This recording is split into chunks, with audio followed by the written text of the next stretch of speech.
So today is the conclusion of a New Year series that has been based on Unity's foundational, or the principles, the foundational principles that are found in Unity. There are 5, and there are a 2-word description of each one, just as a catchy way to remember sort of what it's about. Let's see if you sort of remember. The first week we talked about God is. The second week and the second principle, I am. The third week and the third principle, think it. The fourth week, last week we talked about the fourth principle, pray it. And today, does anyone know what's up? Live it, or just do it. Kind of the same thing. Yeah. Live it. So that's what we'll review those a little bit and talk about that. But if I had to put today's in summary and what it's really about, it would be called the Holy Hokey Pokey. I personally declared this year for myself the Holy Hokey Pokey, because you know what the Hokey Pokey is about. It's about you put your whole self in. It's about being all in. Many years ago, just when I was in my early 20s, I thought I may want to teach children. And so for 1 year, I taught 4-year-old preschool. It only took me 1 year to determine that was not my exact calling.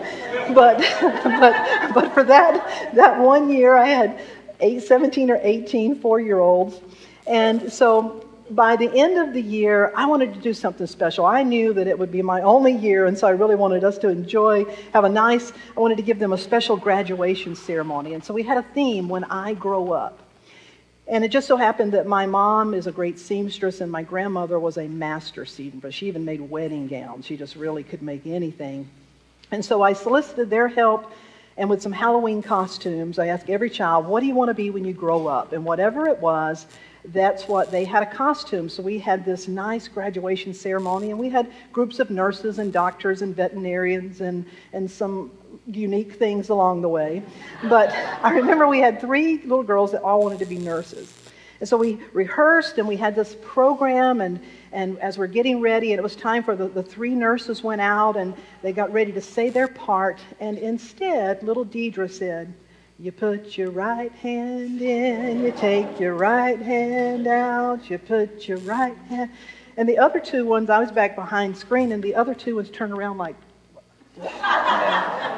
I didn't know what to do. Well, all the parents, everybody stood up, you put your left hand in. The whole place did the hokey pokey. And so that's what happened. Well, at the end, the parents were like, that was the best thing to have the hokey pokey. And I'm like, well, I even didn't think of that.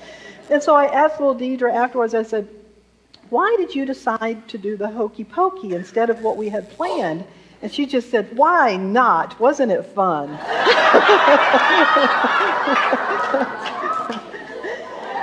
And I've never forgotten that. And I think the universe was trying to tell me way back then, Darlene, you came here to put your whole self in.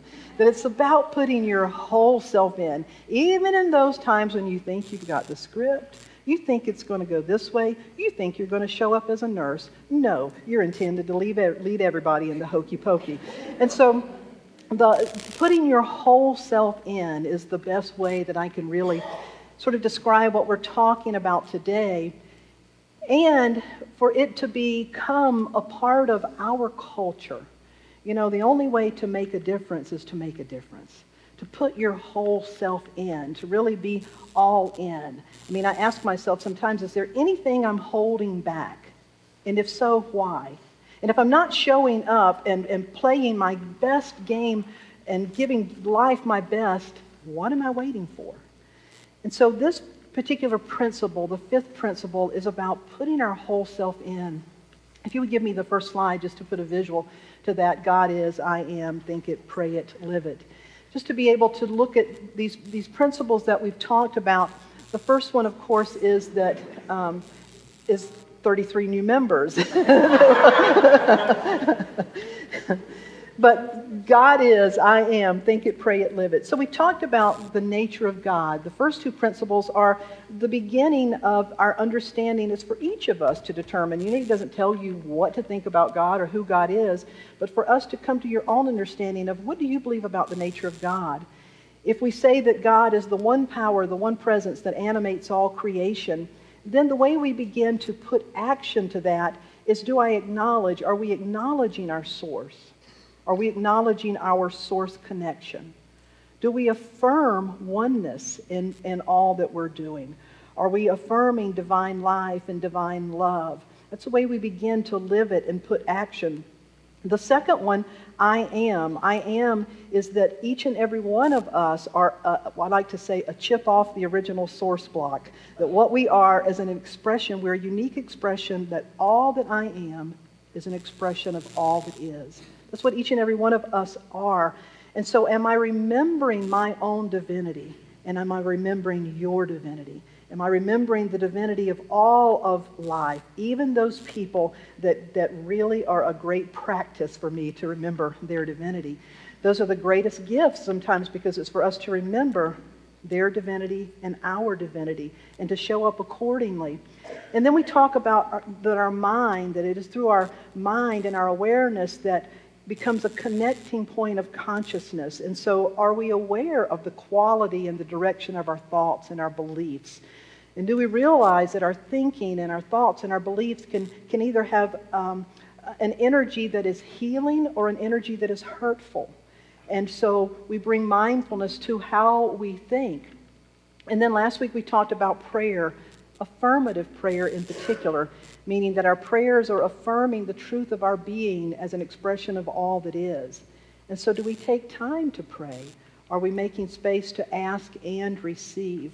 That's how we begin right off the bat to incorporate the fifth principle, to live it. Because that brings a level of integrity and coherence to our life. And when we bring integrity and coherence to our life, we then are in a place to begin to actualize, to literally realize and express the truth of our being. So the next slide, some languaging around the fifth one, to live it. It says, knowing about these principles and practices, it's not enough. We must put them into practice. So perhaps the greatest practice of all is to practice our beliefs. The next slide says that we can unleash, the presence of oneness, the power of divine love and life and wisdom when we make every thought and word and action an intentional spiritual practice. Practicing these principles leads to spiritual mastery, to self-mastery, the self with the capital S, the higher self, the transcendent self. And it increases our capacity to be the light of the world. And that last sentence, if you go to the next slide, that last sentence really highlights what I believe it's all about. When we talk about putting our whole self in, what's it really all about? Well, the scriptures tell us that we are the light of the world. And so what this whole conversation, the reason that principles 1, 2, 3, and 4 matter is because hopefully they are helping us actualize and just rejuvenating us to be the light of the world. And so today I want to look at this in a way to put our whole self in through the context or the frame of 3 M's, of having a mission, a mantra, and a moment. And so to begin, how many of you feel like you have a mission? That you have some sense of mission in your life? Well, if you don't remember anything else, I hope you will remember that you do. You have a mission, and your mission is to be the light of the world, as you and only you can be. Not be a light of the world, be the light of the world. You are the light of your world. When we really get that each of us are called to show up because you're the light of your world. How many of you remember that show, Mission Impossible? You remember how it started? It said, your mission, should you choose to accept it, involves, and then it went on to say what it involves. Well, I love that because it reminds us your mission, that each of you have a mission, your mission. And then that other part is really important, should you choose. There's a choice. We each and every one have a choice as what we're going to make our life be about. And are we really going to show up? So your mission, should you choose to accept it, the last part says involves. And it involves this and it involves that. But of all things that we know it involves you. Your mission, your choice but it involves you. To realize that each and every one of us have a mission. And there's a power when we begin to, in the scripture it says, Jesus says, "For this reason I was sent." Can you imagine how things in life would shift if every person walked around and said, "Well, I came to this earth for this reason I was sent. I was sent to be the light of my world. And I'm making my whole life about figuring that out and about being that, about letting that out, to do that." As part of Unity's history and Unity's current experience, we have a prayer, there's a center of prayer, a prayer vigil, a prayer ministry that is, someone's there right now praying at Unity Village, Silent Unity. Well, when Charles and Myrtle Fillmore founded Silent Unity back in the late 1800s, by the time they were in the early 1900s, they were both in their 60s, and they wanted someone to take over Silent Unity, so they needed to hire someone to direct that. Well, a young woman by the name of May Rowland had started working at Silent Unity right after she graduated from high school. And she was working in the letter writing department because people would write letters asking for prayer, and she was one of the ones that was trained to respond to the letters and send them back. Well, what would happen is May would get a difficult letter, and she would go see Charles Fillmore, and she would say, "This person has this really challenging need. What should I write?" And he'd help her, and he'd help her, and he'd help her. And after doing that week after week, and then a few months went by, he finally said, "May, the same Christ mind that works in me works in you. Go work it." And she thought, wow. But she says in that moment, she had an epiphany. She had always seen herself as simply being an assistant to their mission. But in that moment, something shifted, and she realized, I have a mission. I have a mission. I have a mission, and that means I have access to the resources of heaven and earth, whatever I need to fulfill my mission. I have a mission. The Christ mind works in me. The mind of God works in me. I can tune into this. She got it. And so she became very good at that. The Fillmores made their transition. They had died and gone on, and she eventually took over and became the lead of Silent Unity. So as the story goes, several years later, she was doing a great job, and as happened sometime in Kansas City, a tornado was coming through. And a tornado had been spotted and had touched down in the Kansas City area, so the sirens had gone off, and they were asking all the workers to go for cover. This was at night. And as the story goes, May Rowland got out of bed with curlers in her hair, walked to the edge of the property, and prayed a prayer. And the records will show, if you look at the records, that there was, in fact, tornadoes that touched down on that date all around, but they never hit Unity Village.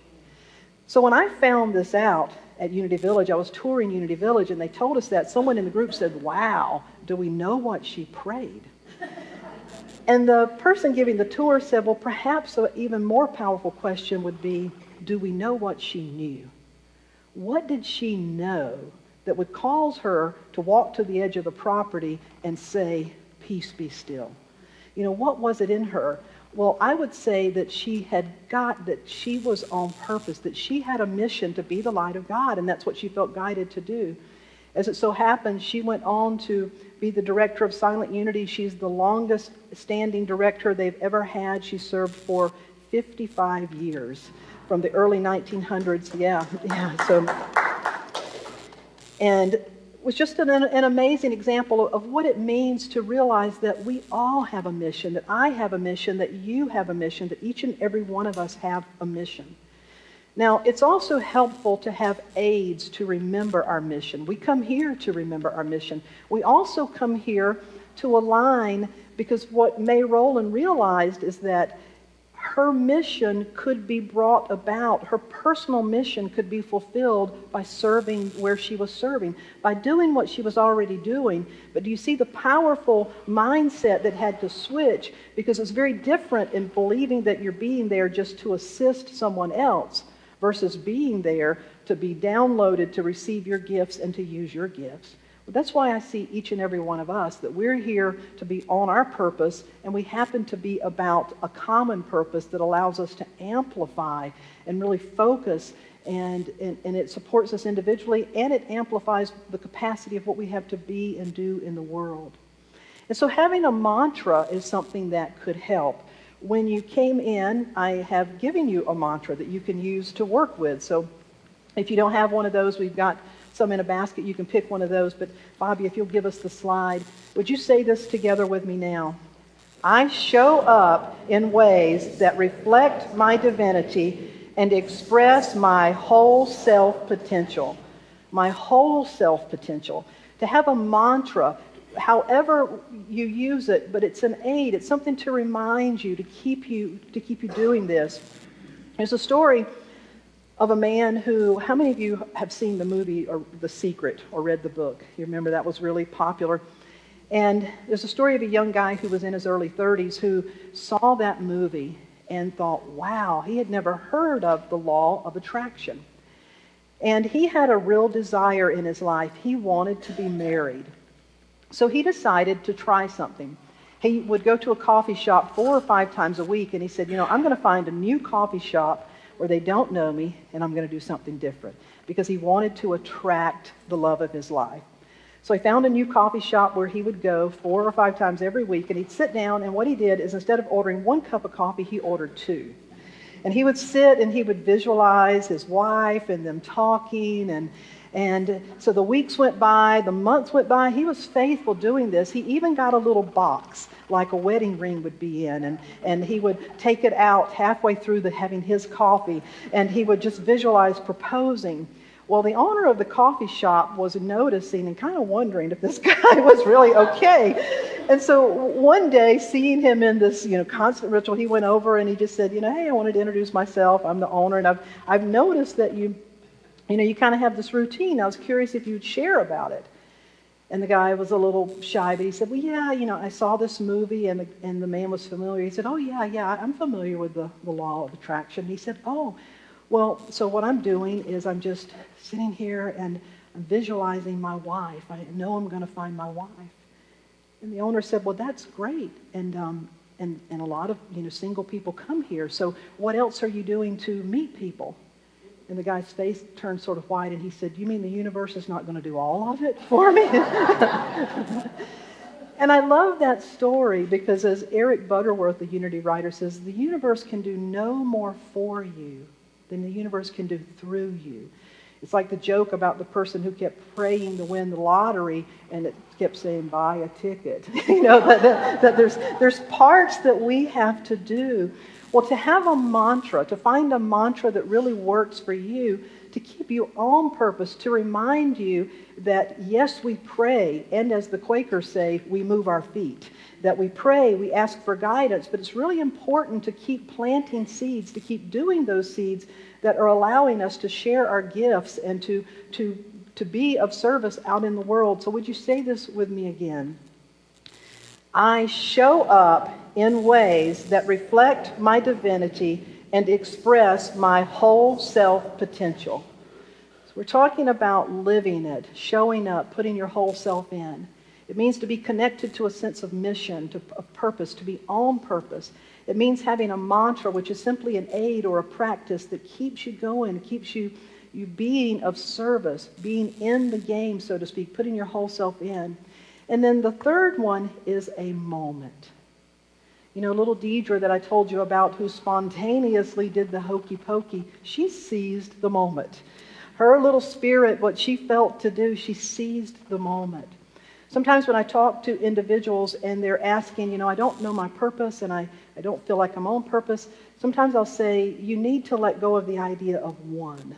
That you're maybe looking for it to be, I thought I was an artist, I thought I was a teacher, I thought I was this, I thought I was that. Your mission is bigger than that. Your mission is to be the light of the world. And it can show up in any way and in every way. Seize the moment before you. If you'll get the video ready, I'm not quite ready, but I want to show you a quick video in just a second. A young girl by the name of Megan. When Megan was in school, this was in the early 1990s, they had an assignment in their class, a social studies assignment in elementary school. Megan and her classmates were asked to watch some TV commercials in the class and then to assess the messages. What were they about? Well, Megan kept seeing all these messages, which she felt like one in particular was from Procter & Gamble. It was one where it says, women are fighting pots and pans. And in her home, her mom and dad both were in the kitchen. They were both, worked and stuff, and they really taught her that both people could do both things. And so that really struck her and it bothered her. And she went home and she talked about the pattern that she had seen in these commercials, and she didn't feel like it was right. And her dad said, well, Megan, what can you do about it? And she said, well, I'm just a little girl. I don't know what I can do about it. He said, of course you can do something about it. If it matters to you, what can you do about it? And so she went and thought, and she came back and she had a pretty good list. She said, okay, I've decided I'm going to write to the First Lady. I'll write to the White House. I think there's somebody at the Attorney General's office that probably is important. And I'll write to the head of that company that made the one commercial that really upset me. Her dad was pretty impressed and said, okay, so I want you to watch the video. It's the first time little Meghan Markle was on TV, and she was a firecracker even at age 11. I don't think it's right for kids to grow up thinking these things, that just mom does everything. For a social studies assignment way back in elementary school in Los Angeles, Meghan and her classmates were asked to watch some commercials and assess their messages.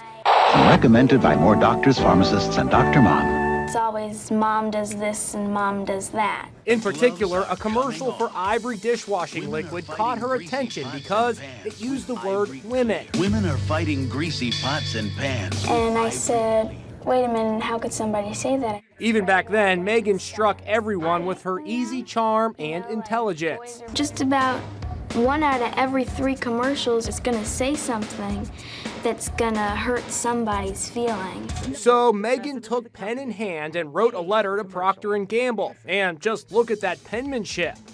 So I was wondering if you would be able to change your commercial to people all over America. Here's the shocker. The company actually changed the commercial to say people, not women. The gloves are coming off.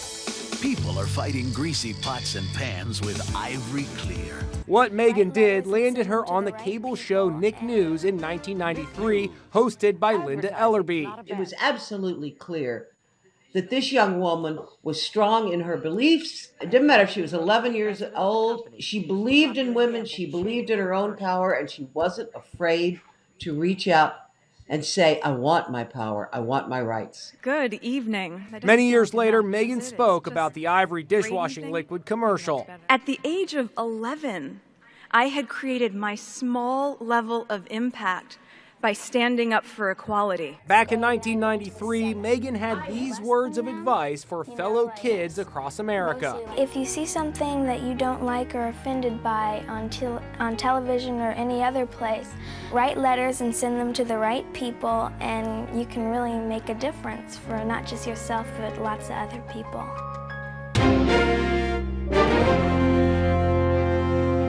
Seize the moment.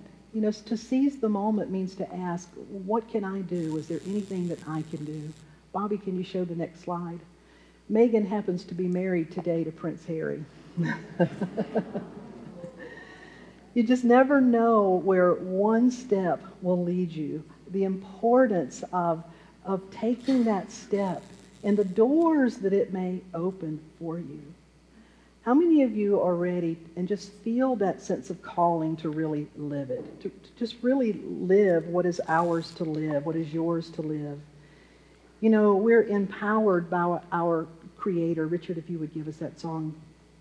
Each and every one of us are empowered to be the light. It wouldn't say you are the light, you are the light, if we weren't empowered to be that light. And to shine the light to make the difference that your life can make. Because each of us have a life that can make the difference. The difference. The difference that your life is meant to make. We can make that difference. And it's not an ability that's just for a few of us, but it's for all of us. It's for each and every one of us to experience what it is to be the difference, to be the light of the world. As we prepare for a time of meditation, I'm going to invite you to join me in this song that says, use me.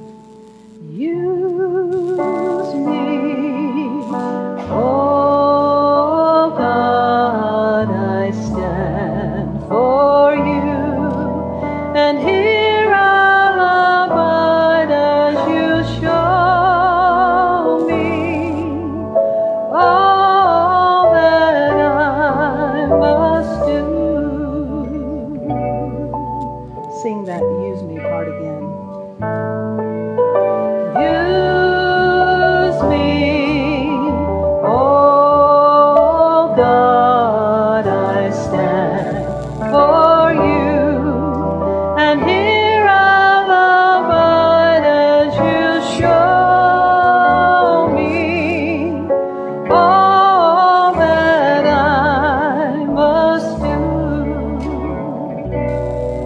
I invite you to close your eyes.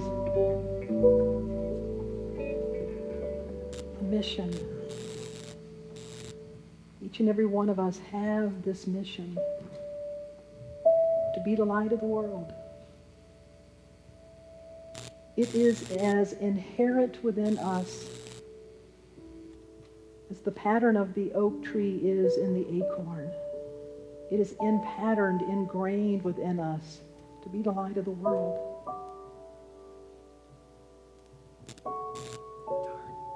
And when the conditions are right, the potential will be realized. The conditions are the desire, the willingness to practice these spiritual principles as best we can, with an open mind and an open heart, seeking to learn and grow and evolve.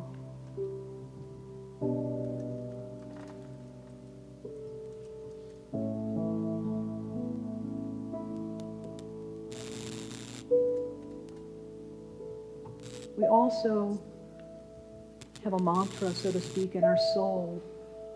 A soul song, a reminder. There's something within us that remembers. It lights up when we're on purpose. We feel it. It lets us know when we're stifling our light because we feel stifled.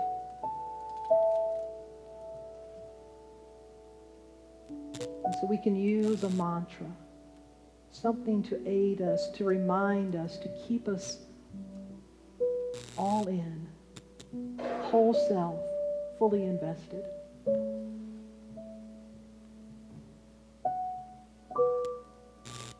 And the greatest gift, that the opportunity exists in every moment. Because in every moment that we are awake, we can be aware of the quality of what we bring to that moment. In every interaction, we can be aware of the quality of that interaction.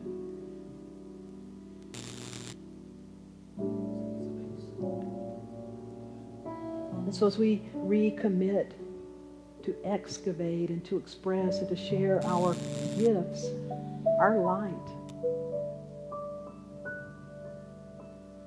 and we give thanks for the opportunity to join and to do this in a place together where it can be amplified. Where together we can discern what is ours to do and how do we best serve and be on purpose.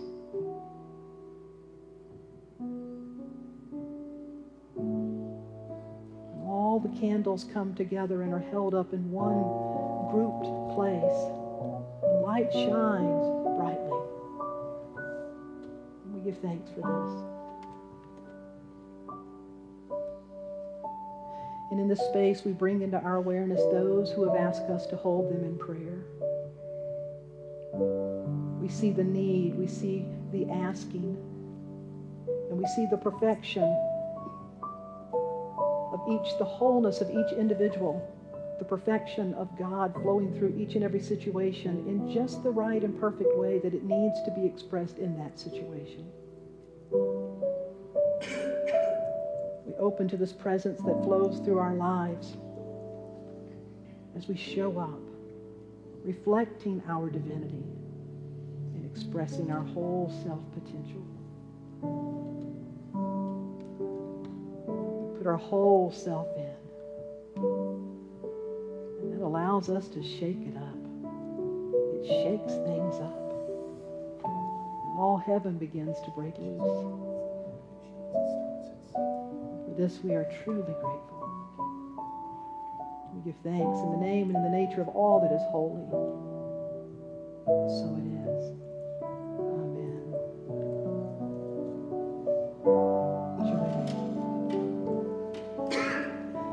Command my hands, what must they do? Command my life, it's here for you. God is the love that heals all creation. God is creator, all and all, and God needs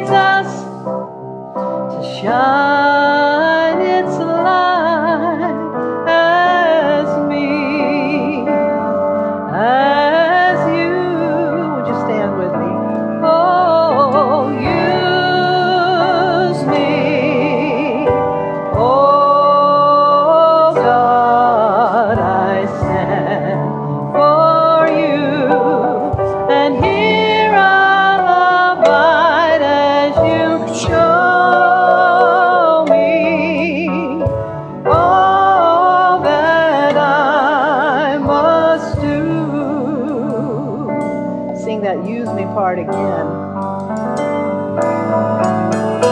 Use me, oh God, I stand for you, and here I'll abide as you show me all that I must do. Show me all that I must do. Show us all that we must do.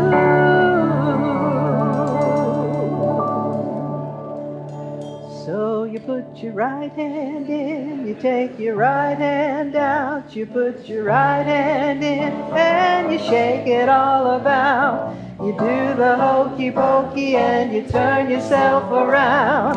That's what it's all about. You put your whole self in, you put your whole self out, you put your whole self in.